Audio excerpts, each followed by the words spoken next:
안녕하세요. 약사 이지향입니다.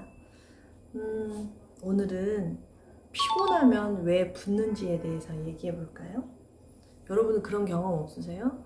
저는 해외여행 갔을 때 같은 경우 아침에 일어나면 이렇게 좀 부어가지고 반지가 안 들어가고 이런 경험이 있었거든요. 물론 요즘은 그렇지 않은데 저도 상당히 몸이 살면서 더 좋아진 경우예요.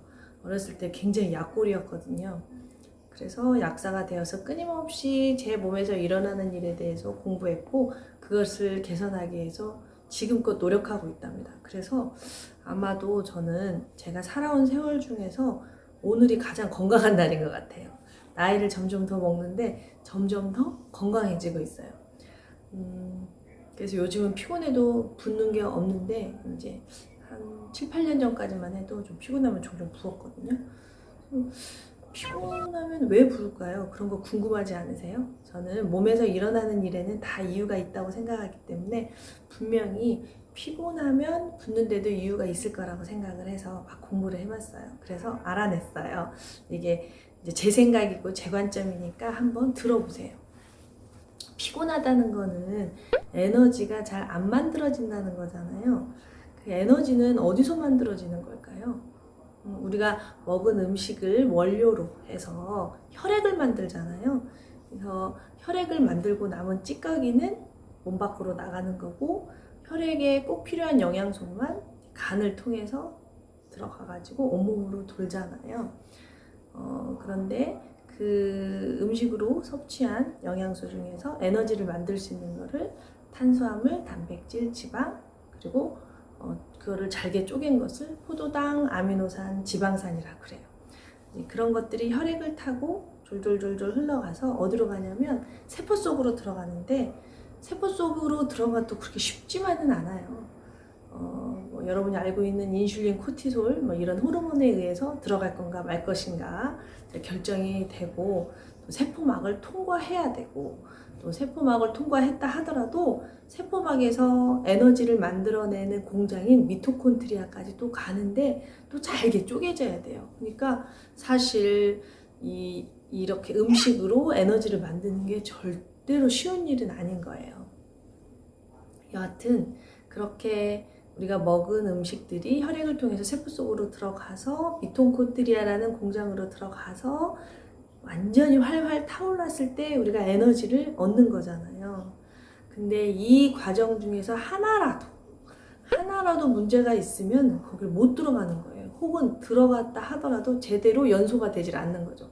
마치 난로 속에서 제대로 연소가 되지 않은 그 나무를 한번 상상해 보세요. 끓음이 가득하고 제대로 타지 않아서 난로만 지저분해지겠죠. 이제 그런 상태를 우리는 피곤하다라고 말을 하는 거죠. 자, 피곤하면 에너지가 안 만들어지잖아요. 그러면 또 우리 몸에서 어떤 일이 벌어지냐면, 우리 몸에 이제 혈액이 항상 우리 몸에서 멈추지 않고 돌고 있잖아요. 근데 심장에서 나가는 피는 우리가 그렇게 힘을 들이지 않아도 나가요. 왜냐하면 우리 몸은 중력의 지배를 받기 때문이죠. 그냥 힘 안 들여도 사과가 툭 떨어지듯이 심장에서 나가는 혈액은 그냥 툭 떨어지는 거예요. 그냥 가는 거죠. 그러나 땅에 떨어진 사과를 주우려면 힘이 있어야 되듯이 이 발끝까지 손끝까지 갔던 혈액이 다시 오려면은 힘이 필요해요. 그때는 심장하고 아무 상관이 없죠. 오로지 근육의 수축과 이완으로 다시 올라올 수가 있는 거죠. 근데 근육의 수축과 이완은 에너지가 필요해요. 즉 미토콘드리아에서 세포 안에 있는 미토콘드리아에서 에너지를 잘 만들어져서 근육에 전달을 해줘야 근육이 그것을 받고 힘을 내서 근육이 수축과 이완을 하면서 다시 심장으로 되돌려 보낸단 말이죠. 그걸 정맥이라고 하죠. 나가는 피를 동맥, 돌아오는 피는 정맥. 또 정맥뿐만이 아니라 림프도 있잖아요. 그런데 우리가 에너지가 없으면 근육의 수축과 이완이 안 되니까 정맥이나 림프 순환이 당연히 안 되겠죠. 그러면 돌아오지 못하는 혈액이나 조직액들이 머물러서 부종을 일으키는 거예요. 그래서 내가 피곤하기만 하면 붓는구나 이랬을 때는 어떻게 해야 돼요? 피곤하지 않게 그 일의 양을 줄이거나 또는 내가 더 이렇게 하고 싶은 일이 많다면 어떻게 해야 되겠어요? 피곤하지 않게 에너지 생산을 도울 수 있게 몸의 대사의 균형을 맞춰줘야겠죠. 문제는 과로를 해서 피곤한 거는 쉬면 되지만 쉬어도 풀리지 않는 피로, 이걸 만성 피로라고 하거든요. 자, 만성 피로가 있다면 당연히 매일 붓겠죠. 특별한 일을 하지 않더라도.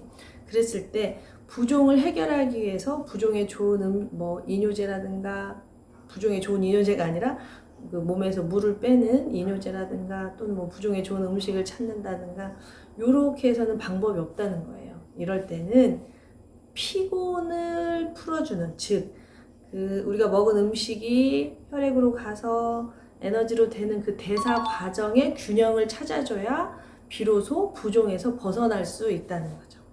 이해되세요?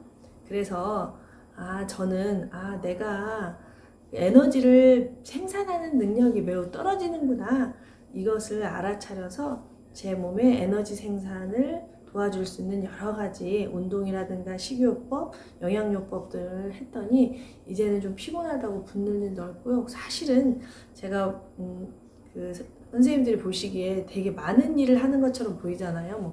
약국도 하고 방송도 하고 또 여러 가지 행사도 많이 있고, 바빠요. 사실 여러 가지 일들이 항상 있으니까. 그런데 옛날에 비해서 훨씬 덜 피곤해요.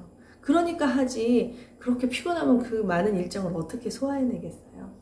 그래서 피곤, 부종 이런 것도 몸에서 일어나는 일은 다 이유가 있으니까 왜 그런지 찾아보셔서 그 근본적인 원인을 해결하시는 게 좋다고 생각합니다.